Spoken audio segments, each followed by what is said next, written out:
So, Cathie Wood is really one of the more controversial, kind of famous investors that I like to keep track of myself, mostly because of her choice to invest in very innovative or disruptive type of tech companies, which makes them exciting and interesting to look at. However, many of them are highly unprofitable, and more recently, with high inflation and high interest rates, their stock prices have been falling pretty hard, which is where all the criticism mostly comes from. A lot of people just don't like how speculative Cathie Wood's stock investments tend to be. Now, Cathie would argue that her investment firm ARK Invest has long time horizons of more than 5 years, so she keeps buying into these stocks even if they're performing poorly at the moment. But like I said, some people are just kind of critical of her investment choices that seem a bit speculative. Anyway, I don't take it all too seriously myself. I actually like Cathie Wood because it gives me a lot of unique type of stocks that I might otherwise not be looking at. I might just kind of typically ignore them.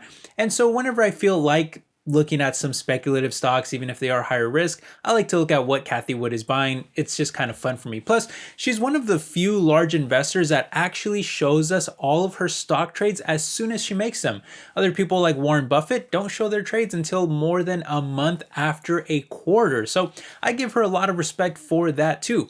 Anyway, because she provides all of her trades in today's video, we're able to run through the top five largest stock purchases that Cathie made so far just this month here in April, which, by the way, it has already surpassed over $100 million just in the first 2 weeks of April on these five stocks alone. So she's buying pretty heavily, and it's going to be fun to look at. And as always, I'll give you my own opinion on each one of these stocks, and I'll even rank them from best to worst too based on that opinion. So it's going to be fun. Hope you enjoy it. Let's jump into it.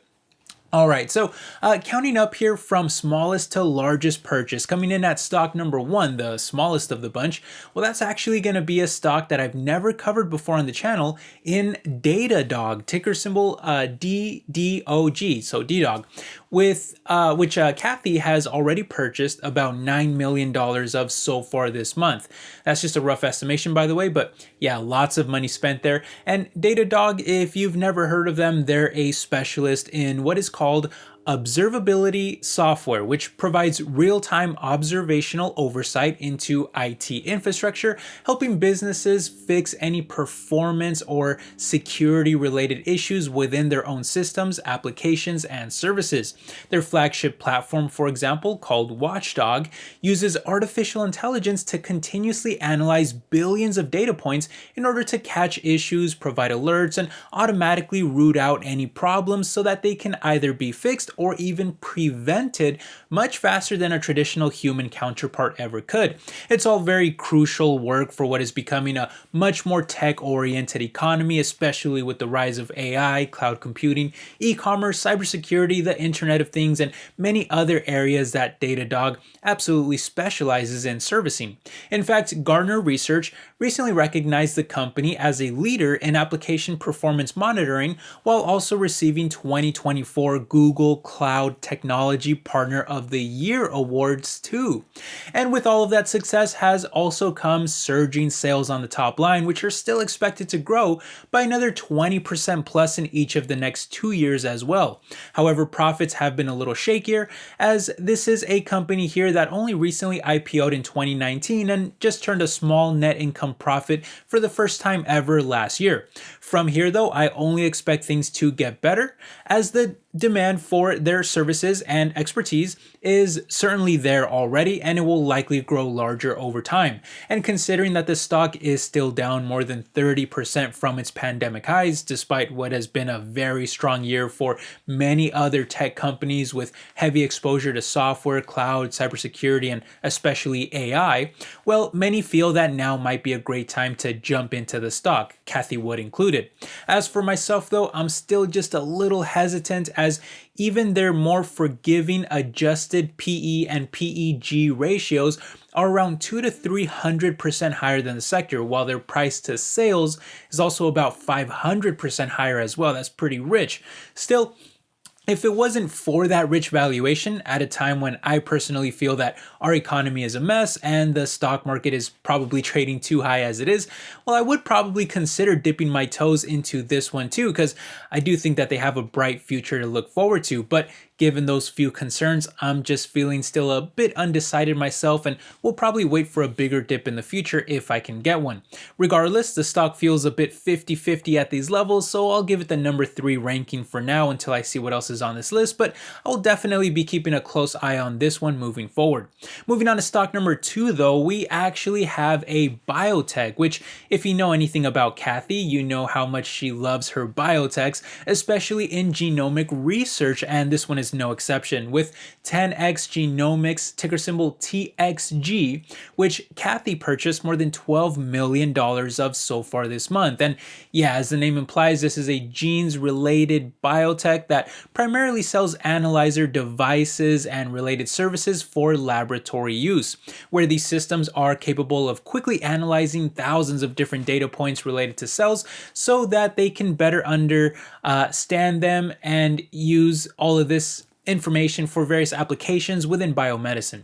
For example, their cell immune profiling system can analyze how T cells respond to various infections, which was even used during the pandemic for analyzing the pepperoni and, trying to find treatments for it and things like that. It's all very impressive work, which is why their tools are already being used by every single one of the top 100 research institutions in the world, with more publications also filed than much of the competition, indicating that their products and services will likely be in high demand for life sciences well into the future. However, at the moment, despite surging sales, their profits have been pretty horrible for years. And even looking ahead, analysts only expect a single-digit rise in sales this year and still less than 17% the year after as well, which even after seeing the stock crash by over 80% coming off the pandemic, well, their price to sales ratio is still trading significantly higher than the sector.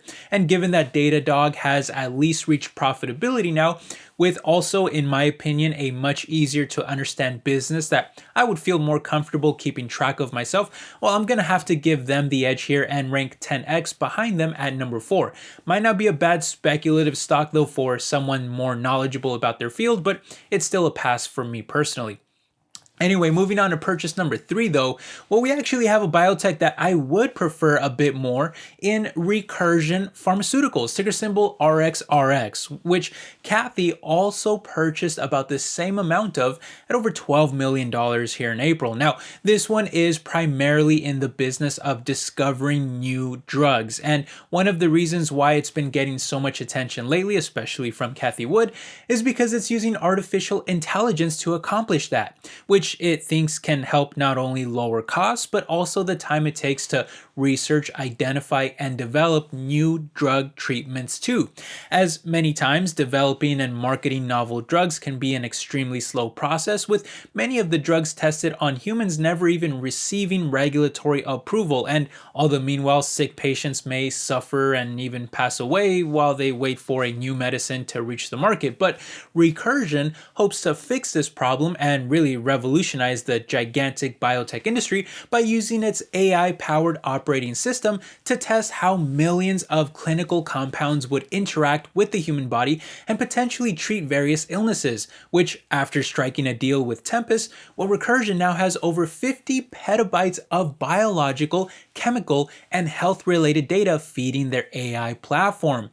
At the moment though, none of their own treatments have yet to complete phase 3 trials, meaning that it'll still be quite a bit longer before we see any type of commercial release for them. So even though the future potential is extremely high, well, the current output is still fairly low. And as such, Recursion's financials have been pretty shaky to say the least, with even more losses than they generate in sales, and that's pretty bad. However, one thing that I've always liked about Recursion is that while their in-house treatments continue developing, well, the company is trying to license out their platform to other pharmaceutical companies in order to subsidize their own work. For example, drug giants like Roche and Bayer are using Recursion's AI platform to research new drug treatments related to neuroscience and even cancer.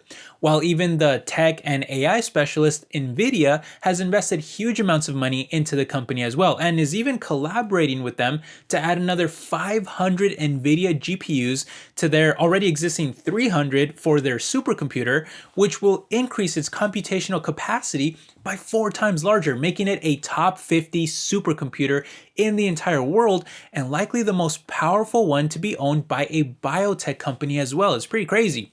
And so long term, I think there's plenty of potential here that is worth investing in for anyone that wants a speculative bet on the future of AI in healthcare, which after losing around 80% of its value from the top, I admit that the stock is getting pretty tempting.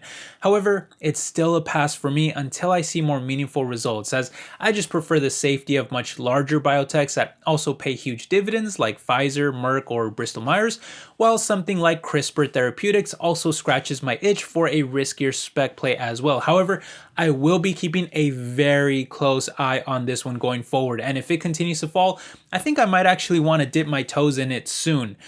So, well, when ranking it here, well, this might surprise you a bit, but I'm actually going to rank them higher than Datadog at number 2, because I just think that there may be more future potential there, even though their current financials scare the heck out of me. But I'm just getting more and more tempted to buy this stock. I may do it.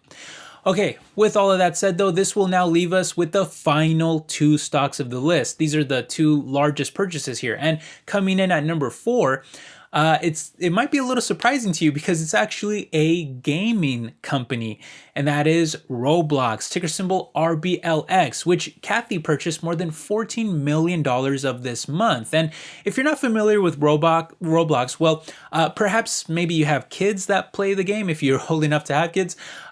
Anyway, it's one of the most popular titles in the world, especially among younger generations. It's right up there with giants though, like Fortnite, Call of Duty, and Madden. Very popular video game. In fact, Newzoo, which is one of the biggest gaming research firms out there, probably the largest, well, it currently ranks Roblox as the second most popular PC video game in the entire world by user count. How crazy is that? Anyway, one of the things that makes Roblox so popular, and probably the biggest reason why Cathie sees it as a disruptor, is because the game actually allows users to create various other games within the actual platform itself. Hence why many feel that it's not just a big bet on gaming, but also on the future of digital development and AI, and of course the metaverse too, which could unlock even more opportunities like social media and e-commerce and even education.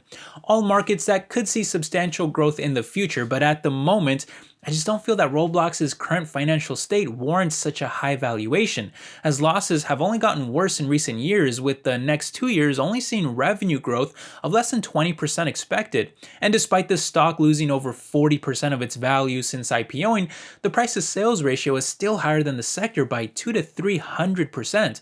Don't get me wrong, I love video games and I'm always looking for the next great gaming stock to invest in, but I just don't think that a company that is almost entirely known for this one title should be trading at that rich price tag, even if it does have multiple ways to use the title. Anyway, I will rank it higher than 10x just because it'd be an easier business for me to understand personally, but I definitely like RX and DDOG much more. Alright guys, that's going to leave us now though with the final stock of the list, the biggest purchase of all. And yeah, not too big of a surprise here, as it's easily been one of Cathie's favorites for many years. That is of course Tesla, ticker symbol TSLA, which is not only her second largest stock already, as it is, but she also purchased another $55 million of it this month too. And yeah, I can clearly understand why, as Cathie loves to buy her stocks heavier when they fall, and that's exactly what Tesla has been doing these past couple years, having now lost over half its entire value from the top, despite for a long time being a common favorite among investors. There is good reason for that crash though, as our deteriorating economy with high inflation and high interest rates has only made it even harder to sell already high-priced electric vehicles, let alone during a time when much of Tesla's competition is starting to ramp up, especially in China, which Elon Musk himself has pointed out as a major threat if US regulators don't step in likely because of how cheap China will be willing to sell their vehicles here in America and make it harder to compete with. Hence why Tesla has had to cut prices, which is also hurting their margins. It's hard to predict exactly when Tesla will be able to turn things around, but my money is on the longer term potential of their next gen vehicle platform that will cost them about half as much to build, while the eventual launch of robotaxis and a ramp up in their autonomous driving subscription services will help them bring higher software like margins to improve their profitability. To which Cathie Wood recently commented saying that now is not the time to run for the hills, as the robotaxi market, she claims here, quote, could be worth trillions by 2030 and be one of the most important investment opportunities of our lifetimes. And she went as far as to also give Tesla a price target of $2,000. Now, I don't necessarily share that same amount of optimism as she has, but I do think that when you add on the Tesla bot, the semi, the logistics, and their energy businesses, well, it can also help Tesla recover slowly over time. But again, it's tough to say when or even if all of these catalysts will start pushing Tesla's stock higher, as in the meantime, I think the 1-2 punch of rising competition and a horrible macro environment will keep the stock extremely volatile at the very least, if not maybe even push it lower from here. Hence why I think Elon has tried to stabilize it by making a surprise announcement that there will be a robotaxi day coming in August, and I'm pretty excited to see what they're going to show off there. Anyway, it's still one of my largest investments, even if I have been feeling a bit demoralized in Tesla this past year, but compared to everything else on this list, well, I'd still have to give it the number one ranking because everything else feels a bit more speculative and higher risk to me. But there you have it, guys. In conclusion, I found this update here from Cathie Wood, her purchases, to be pretty interesting. I do like Tesla in the sense that I can understand why she's buying it. It is falling a lot. And I also have pretty high hopes for Recursion. I don't own it yet, but I would like to own it in the future. And Datadog also looks very interesting. The other last two stocks, though, not so much. But anyway, it was a pretty interesting round of purchases here to look at. And I'd love to hear your thoughts. Do you like any of these stocks? Are you invested in any of them? Or do you think they're all just too high risk? And do you agree with my ranking? I'd love to hear that too. But anyway, I hope that you enjoyed the video. And I want to say thank you for all your support. It means so much to me. And I will catch you guys in the next one. All right, take care, my friends. Bye-bye.